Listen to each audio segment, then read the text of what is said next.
Yun, sumagot na. Purihin. Purihin itong tao na ito. Akala ko duwag ito eh. Hindi, kasi binabanatan niya, sumasagot siya kay Bato. Kay Aimee, hindi siya makasagot. Ito, pakinggan ninyo. Atapang na atao na ito. Kaya nang sumagot. Oh, ay, sige, sige. At siya mismo. Ha? Hindi siya nakatago sa mga congressman niya. Oh, sige. Yung senador kung ano ang mga sinasabi. Pero huwag na natin patulan. We will embrace their resolution of both houses. Once they pass it, we will expeditiously consider it, if not adopt it immediately. Ito ang derechahang sagot. Sino itong congressman na ito? Okay. Wag na daw pansinin ng Senado. Ay, nako. Ni House Speaker Martin Romualdez sa gitna ng akusasyon ng ilang senador na siya ang nagsusulong ng People's Initiative. Inalmahan kasi ng Senado ang pangangalap ng pirma, lalo't may nakabinbin na ring resolution of both houses sa Senado na layong amyendahan ang ilang economic provisions ng saligang batas. Pero ang tanong, ano nga ba ang mangyayari kung may pagpetisyon pa rin ng People's Initiative? Sabi ni Romualdez, dapat hayaan na lang ng Senado kung ito ang gusto ng publiko. Wala kayong pakialam sa PI. Matapang na siya, oh. Matapang na.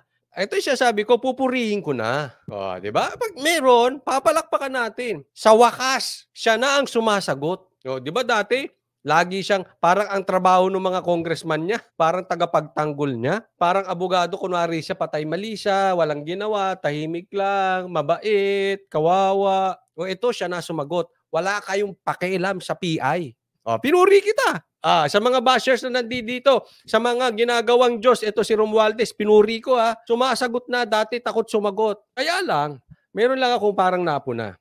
Kasi, ito bang mga nasa gilid niya ay mga congressman? Nagtatanong lang.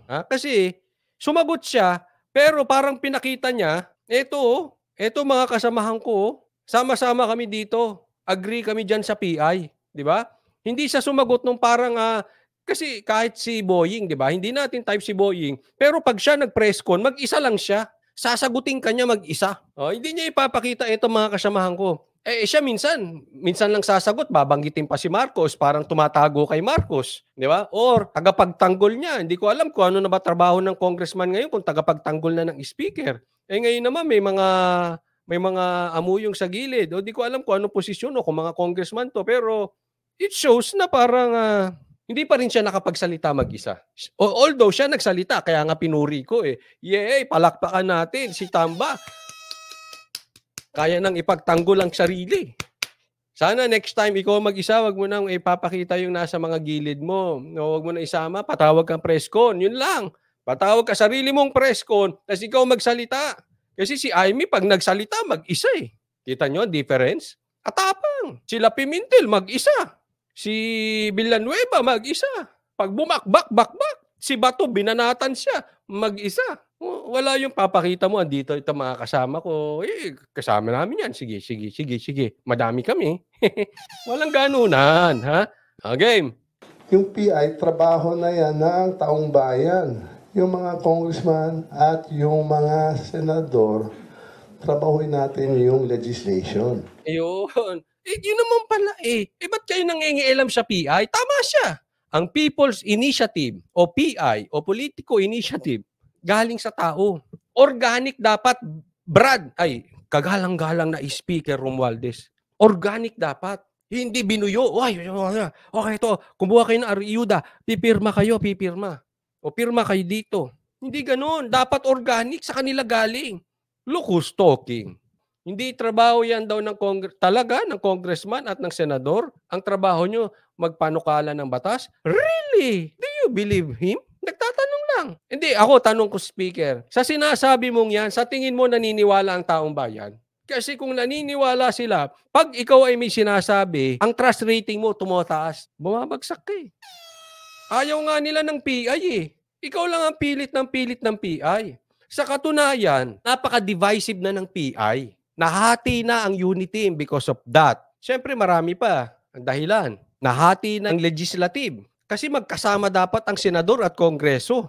Ngayon nag-aaway na. Nagbabangayan na ang senado at kongreso. Naku, mainit ito. Kasi pambihira kayo. Iitsapwera nyo ang senado. Ganyan katindi ang Kamara ngayon. Ganyan nyo hinahati. Eh di ba, ano ang sabi? Pag may hatian, pagka divisive ang tao, saan galing? Sa taas o sa baba?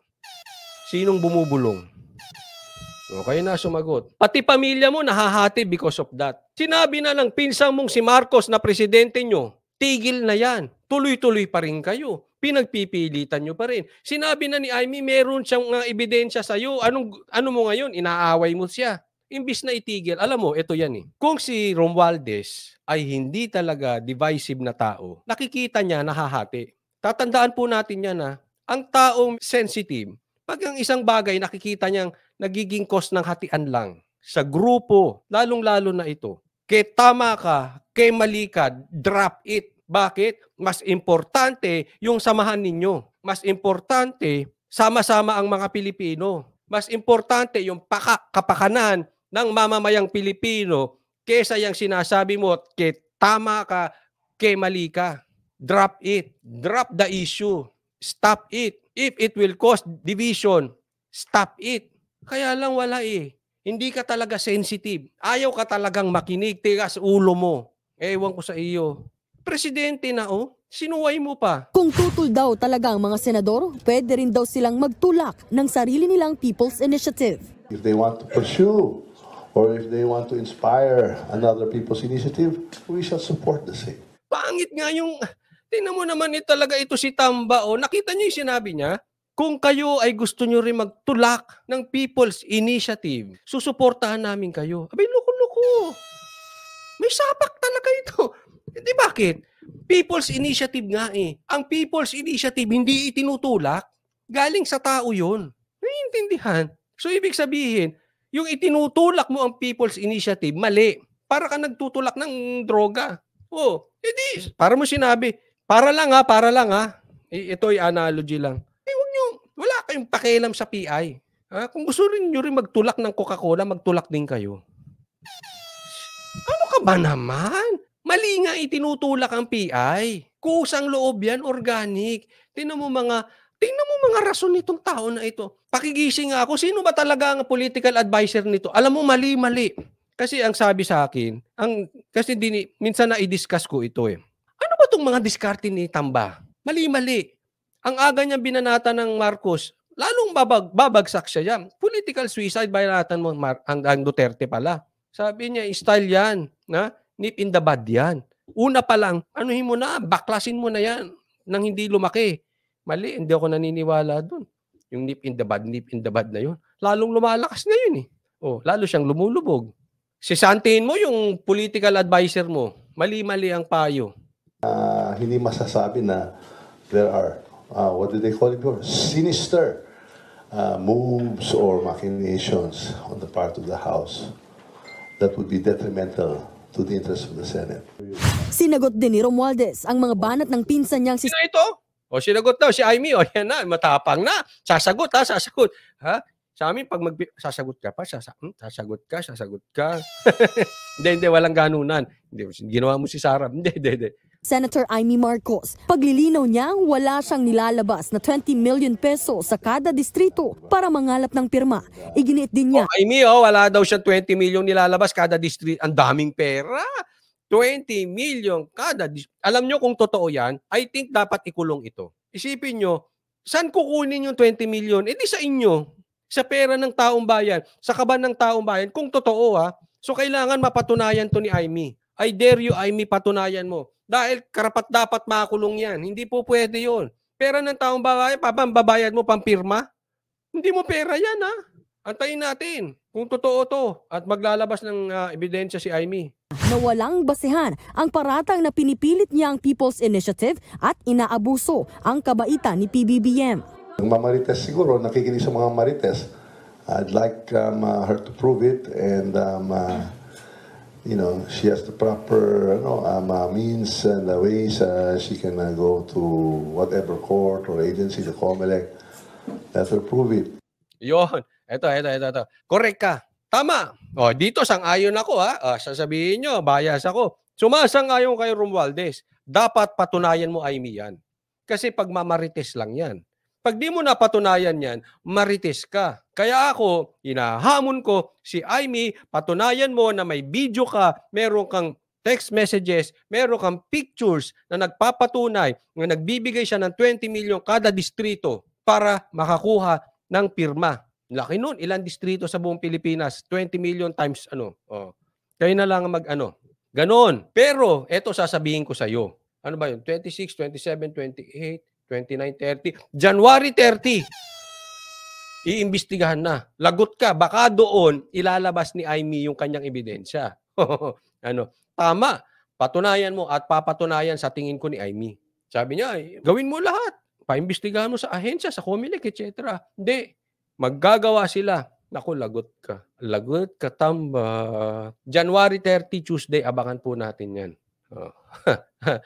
Siguraduhin. Ito palagay ko, aatin to doon sa Bagoong Pilipinas, dyan sa Grand Rally.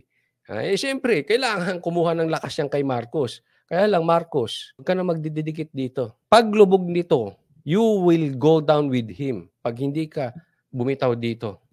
She can go to whatever court or agency, the COMELEC, that will prove it.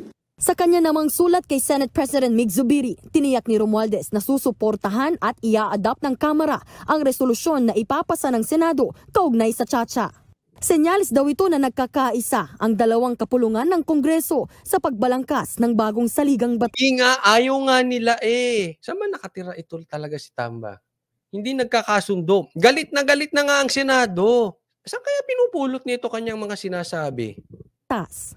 Kaninang umaga lang natanggap ni Zubiri ang sulat ni Romualdez. Sasagutin daw ito ng Senado sa Lunes. Pero si Senator Joel Villanueva hindi natutuwa na insulto pa raw siya sa sulat na yan. Nakasaad kasi sa sulat na susuportahan ng Kamara ang isang Alternative People's Initiative na pangungunahan ng Senado na layon din daw na amyendahan ang ilang economic provisions sa konstitusyon. Pakiramdam daw ni Villanueva tila hino-hostage ng Kamara ang Senado. Nakakadiri at nakakasalukasok at nakakainsulto ba? Nakaliwain ka ng asawa mo? Oy, nakakadiri.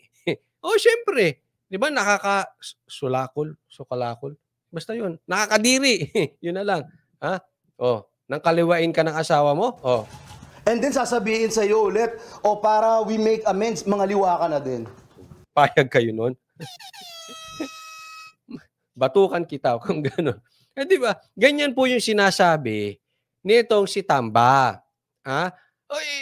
Parang, sige, ganito. Gawa din kayo ng inyong initiative. Susuportahan namin. Mali nga eh. Ang ganda ng analogy niya ni Villanueva. Kayo ba? Niloko kayo asawa, niloko kayo ng jowa mo, nahuli mo. Para patas. Sige, pasensya na. Ikaw rin, manlalaki kasi nahuli mo ko. Pwede ba yun? Mali na nga, dadagdagan pa ng mali. Kaya nga, ang hirap espilingin talaga ng logic nito si Tamba. Nahihilo ako sa logic niya. Sa totoo lang, ang gulo-gulo niya, kitang-kita ng mali. Ipagpipilitan pa. Kaysa ayusin, itigil na, wala. So, ipinapakita talagang desidido si Tamba dito.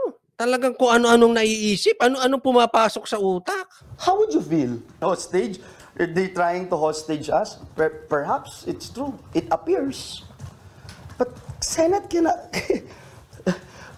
Hindi papayagan ng Senado na hostage ng institusyon.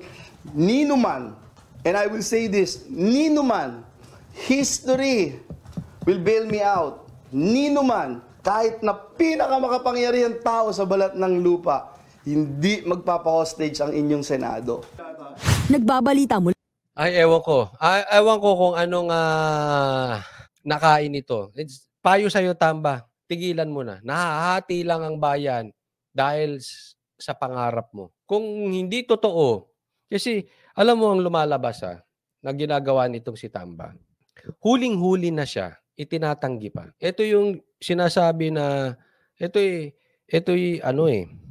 yung mga palusot ng mga lalaki. Di ba? Aminin na natin, mga lalaki. Lagi nating rason niya na, huwag kang aamin. Kahit anong mangyayari, huwag kang aamin. Nakikita ka ng kapitbahay mo, nakikita ka na ng iba. Basta huwag kang aamin. Hanggang hindi ka nakikitang nakapatong, i-deny mo.